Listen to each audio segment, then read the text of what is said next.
In the month of August, we have invited guests to the show that are absolute miracles. The events surrounding their birth were quite complicated and each very unique. And today we are concluding this mini series with Michelle's story. And what you are about to hear is a story that began really hard. By the time Michelle was a teenager, she had already escaped death 4 times. And as she shares her story with you today, I want you to hear when hope enters her story.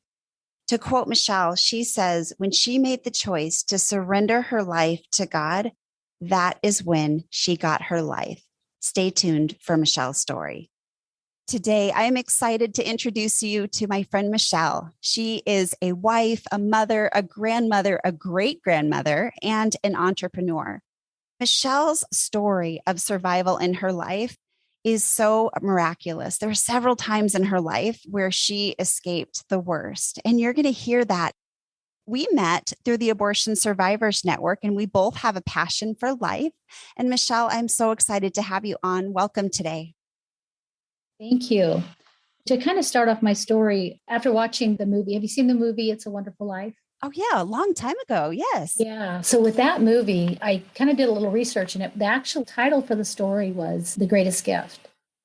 And it's really interesting. The person that wrote the movie actually had a dream, got up, wrote the story, and tried to publish it and was rejected. I don't know how many times. And finally, what he decided to do was he did 200 Christmas cards with it and sent it out to friends and family. And somehow it ended up in the hands of Frank Capra and the other actor in it. They bought it for $10,000. No way. Oh, my goodness. I did Yeah. not know And that. so I believe that was back in 1943. So that's how long it's been around. But, with that story, George, he did not believe that his life was a gift. And in fact, he told Clarence the Angel he wished he had never been born. And it wasn't until, in a sense, Clarence temporarily takes away George's life that he begins to understand what it's all about. Every life is a gift. For me, there was a time in my life that I did not believe that my life was a gift. I felt my life had very little value. As children, we were subject to all kinds of neglect, abuse, and trauma. There were 5 of us in the beginning, and we were like hot potatoes. We'd be passed back and forth between this relative and that relative. Here, you take them. No, you take them. And so we didn't feel like we were wanted at all, and really felt like we were a burden on people.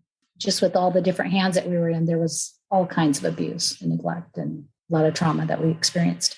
Even when I was in the 1st grade, it had been over 18 months since I'd seen my mom. And so you're busy with life, you don't realize. And it dawned on me during class one day when the teacher asked the question. She was having us create cards. So it must have been Mother's Day. And as I sat there and I looked around the room, it dawned on me that, well, these kids are making cards for their moms. So they've got a mom and I don't. Well, why don't I have a mom? Because it had been that long since I'd seen her. Wow. And then the other thing with this teacher, just acts of kindness. You don't know how you impact people, right? And so with her, I still remember her, and I had really bad eczema. It was on my arms and my hands, and they were just cracked and bleeding. And in the beginning, I'd go to school and I'd dread seeing her because I felt like I was going to be in trouble, because she would tell me, you have to get lotion. Have your parents get you lotion. You need to be putting lotion on. And as a 6-year-old, I had no idea how to get lotion and have the ability to get any lotion. And so one day when I got to school, she had bought me lotion, and I thought, oh, you fixed it. And I don't think it really even helped because it was eczema. It was such a relief to me because I thought I was getting in trouble, and she fixed the problem. Such an act of kindness on her part. And just, you never know how you're affecting somebody else's life. And that was a simple thing for her, but it had a big impact on the 6-year-old. So I was kind of looking back and about, how many different schools we'd been to. Every year through the 7th grade, I was living in a different state. That's how much back and forth and all around we were going.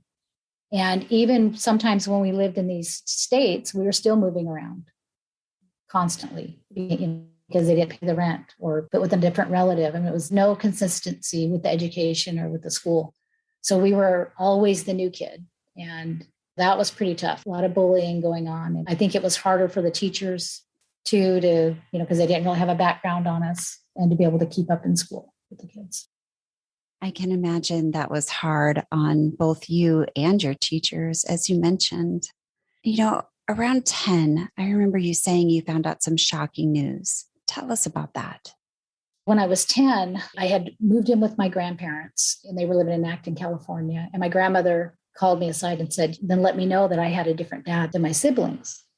And I was excited about it, which is a weird thing for a 10-year-old. You would think I would have been devastated. But because of there not being that parent, he wasn't, the one I thought was my father wasn't really good to us. He was pretty abusive. I was actually kind of relieved that he wasn't my father, which is pretty sad if you think about a 10-year-old feeling that way about it. Yeah. And then I got to meet my biological dad when I was 11. That was a very positive thing for me. He was a fireman and had a nice home and a nice family and was kind of normal. And so that was always such a great thing to be able to go and spend time with them. That was kind of short-lived because, he got divorced when I was 15. And then there was a lot of other stuff going on. And at that point, not only did I not believe that life was a gift, but I didn't want to live it anymore. I felt like it was just way too painful. And I made a decision in my life, took a bottle of Valiums, went to sleep. And I felt good about the decision because that seemed like the answer to the pain. And I remember waking up and I couldn't believe I was still alive. I was shocked that I was still alive. And it wasn't long after that I decided to leave home. And I didn't have any place to go. And my friend asked her mom if I could come and live with her. And she said yes. And so I remember the neighbors gathering up enough gas money to take me on that 3-hour round trip to drop me off. And then living with her mom and with her family. We had to go to school. We had to go to church. She was real strict about what we could wear. And, you could watch certain movies. And I remember as a 15-year-old pretending to be annoyed by her mothering. I loved the structure. I loved that she believed in me and she saw that my life was a gift. When I was 17, I went to visit with my mom and we were sitting in her room at her little round table and having a really nice visit. She made the comment, "It's a miracle you're even alive." And so, I'm thinking she's talking about I had been run over twice as a toddler. And the second time that I was ran over, a truck ran over my body, stopped on top of my head. They got out to see what they had ran over. They thought it was a toy. And there I was at 2.5 laying underneath the truck tire.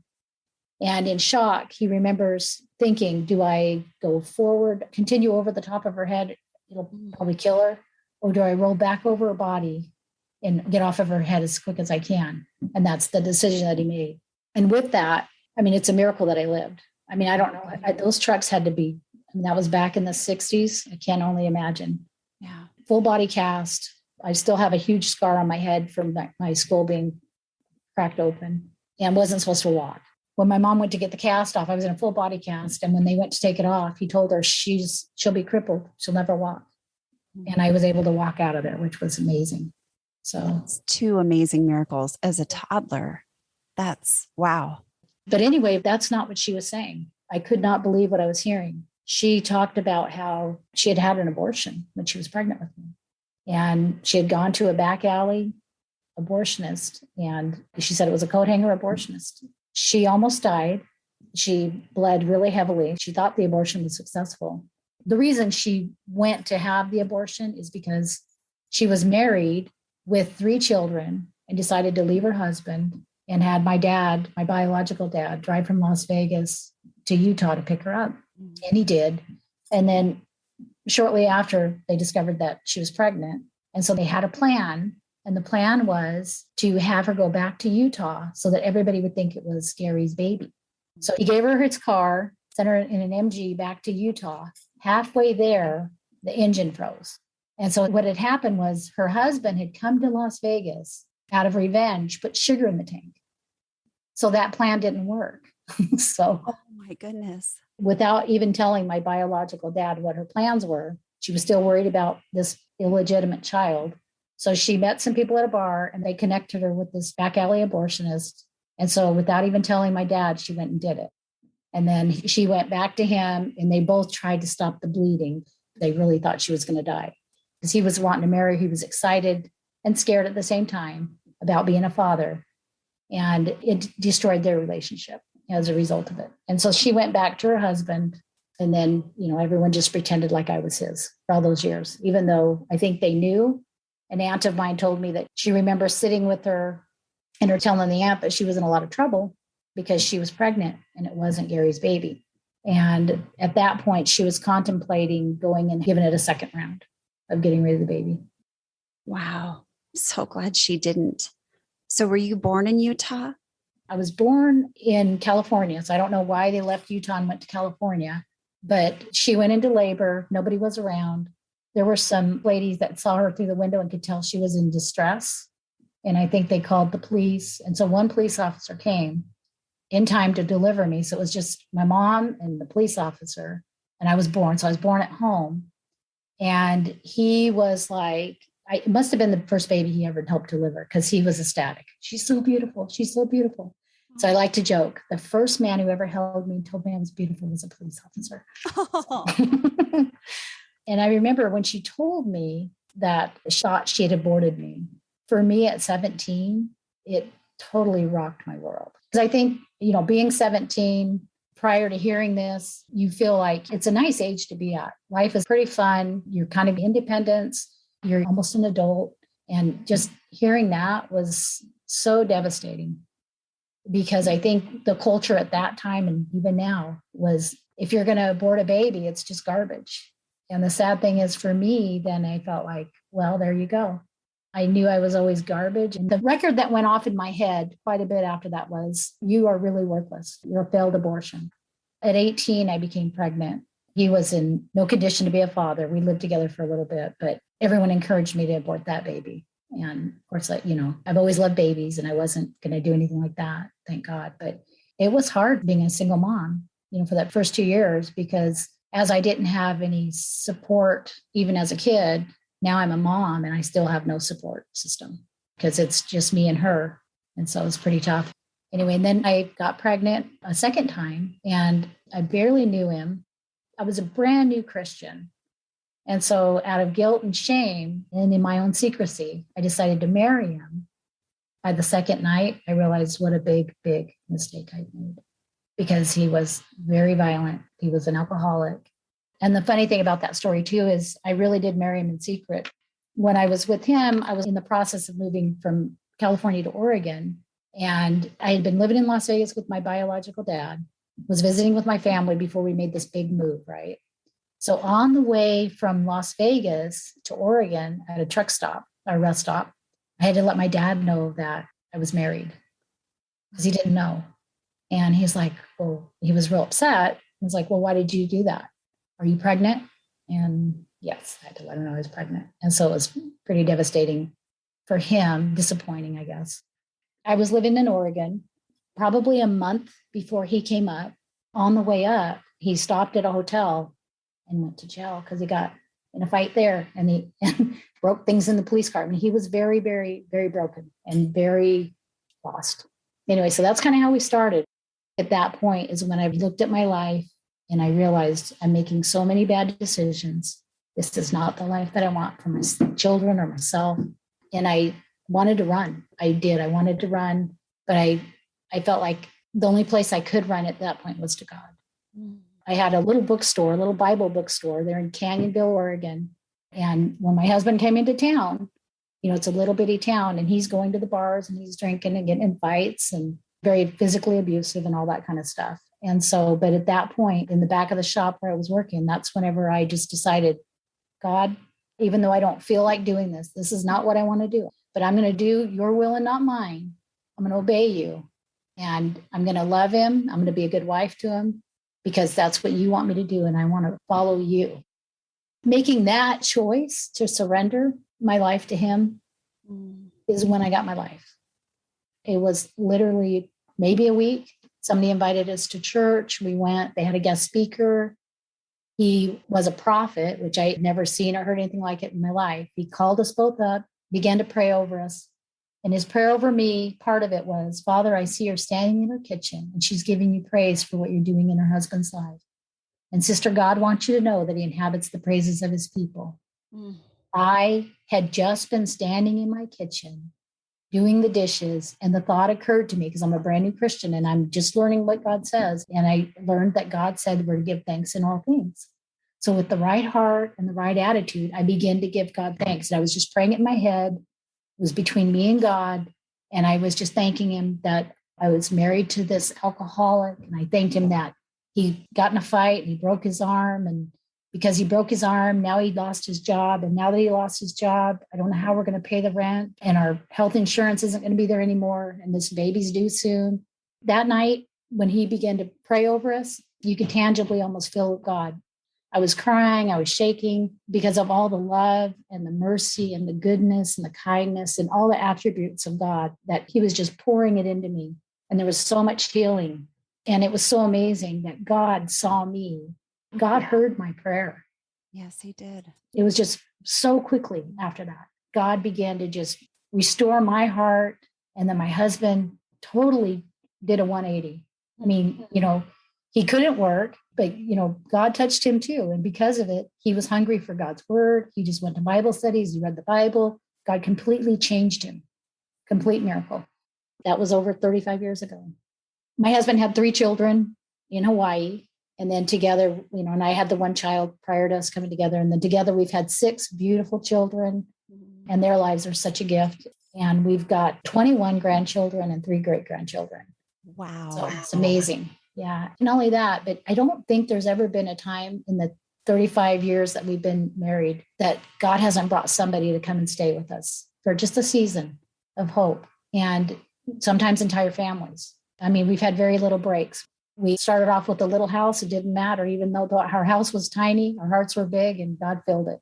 God's also redeemed my relationship with my mom. And she sees my life as such a gift. And I'm with my siblings. My life has mattered to them.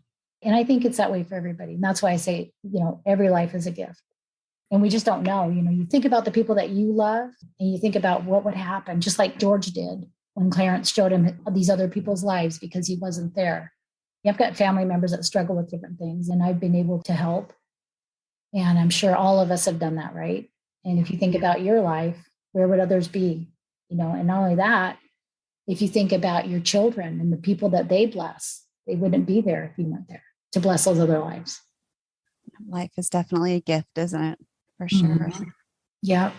And we just don't know the magnitude of our lives. We don't know. And I don't think we're going to know, just like the first grade teacher, right? Until we get to heaven, I think there's going to be people that are going to approach us and they're going to be like, thank you. They're going to thank us. And we're not even going to realize, we don't even know now what we've done that's made a difference to them. And the more that we can do, the better too. I mean, that's what it's really all about, is being a blessing. Yeah. You have a gigantic family. I can only imagine what it's like when all of you guys get together with all the kiddos, and that's got to be amazing. Just the ripple effect that each one of those lives have out there as well. It's just, it's almost incomprehensible, to imagine, to fathom that. Yeah. All the love, right? All the love, all the relationships. It's beautiful. Yeah. Life's a beautiful gift. It's the greatest gift. Yeah. And to think that mine was almost stopped, because right now I'm such a huge help to my mom. I'm a huge help to my dad. And Michelle, we hear 4 times. I hear 4 times in your life that your life was almost taken. When your mom was pregnant with you, I mean, even to have that reaction in her body, to be bleeding like that, I would have thought that that was a successful procedure, if you will, right? And yet you survived that. And then 2 times as a toddler being run over by a vehicle, and then a big truck, and surviving that.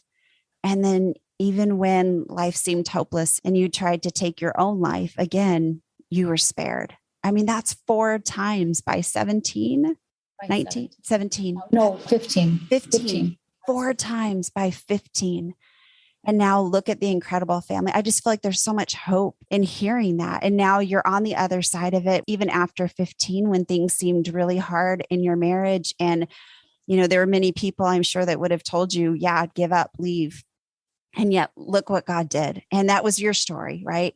I know, I have a lot of friends who have gone through things and, didn't see God work quite as miraculously, but you held on, and there's so much hope in that. And so I just want to encourage, if someone's listening right now and you're thinking this is a really dark time, if things are really hard for you and you're thinking, that there's not a hope, there's not a life after this circumstance, I just want to encourage you with Michelle's story, because you hear from birth to toddler to 15 to the beginning of a hard marriage. And now they've been married for 35 years, 10 kids, 21. I mean, that is amazing. There's just so much hope in your story, Michelle.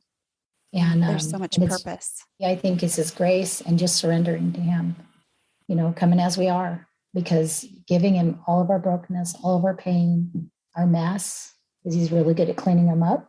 I love the story of you standing in your kitchen, praising God for things that were hard, right? You weren't praising him for, amazing things. You were the sacrifice of praise, right? You were sacrificing and praising him. And then for God to send, that pastor to speak those same words over you. God sees you and he saw you in that moment and then told you he saw you. And that's pretty amazing. Yeah. And I think there's something about having a grateful heart and thankfulness, because I think, no matter what you're going through in your life, even the hard things, knowing that God is sovereign, God's in control, and God sees it, God loves us, God wants to give us a hope and a future, and God wants to bless us no matter where we're at, regardless of our circumstances.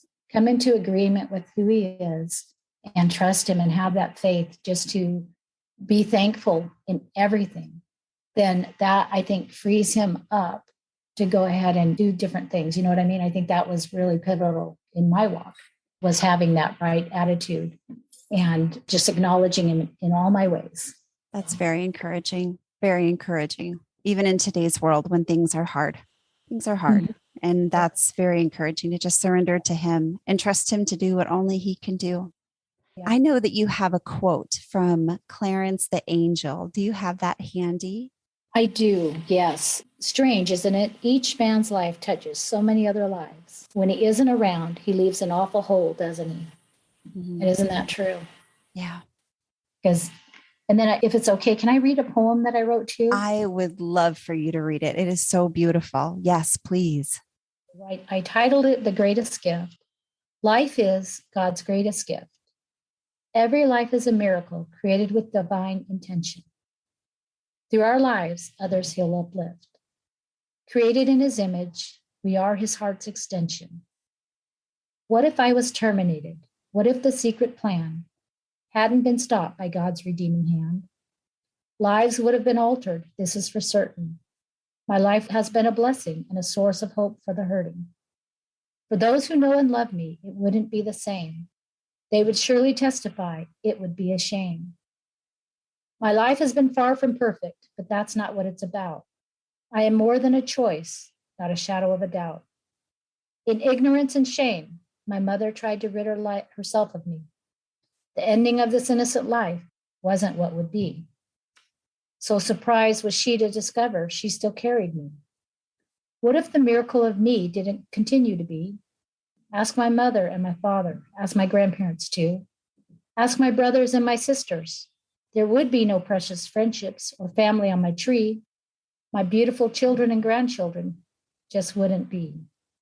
Greatest gifts and miracles, shades of love, my legacy, touching the lives in their paths so wonderfully. God has richly blessed me, and for this, my heart is filled with gratitude. The imprint of his love in me, I'll never know the magnitude. I hear the many reasons they lie to and try to justify. It's a choice without the right to live as they condemn to die. History has been forever altered, blessings we will never see. How many of the greatest gifts and miracles didn't come to be? That is really beautiful, Michelle. It's really the story of so many survivors, as well as you and I have worked together with the Abortion Survivors Network. That's the story of so many survivors. I feel like you put into words what we feel. And then thinking about, we don't know how we've altered history. Michelle, thank you for the gift of your life and for sharing your story with us. And we don't share stories just to share stories. We share stories to show people what God has done in your life, so that then they know that he can do it in theirs. And I think you have a really powerful story, Michelle. Thank you so much for being with us today and for being just so honest and transparent. I appreciate you.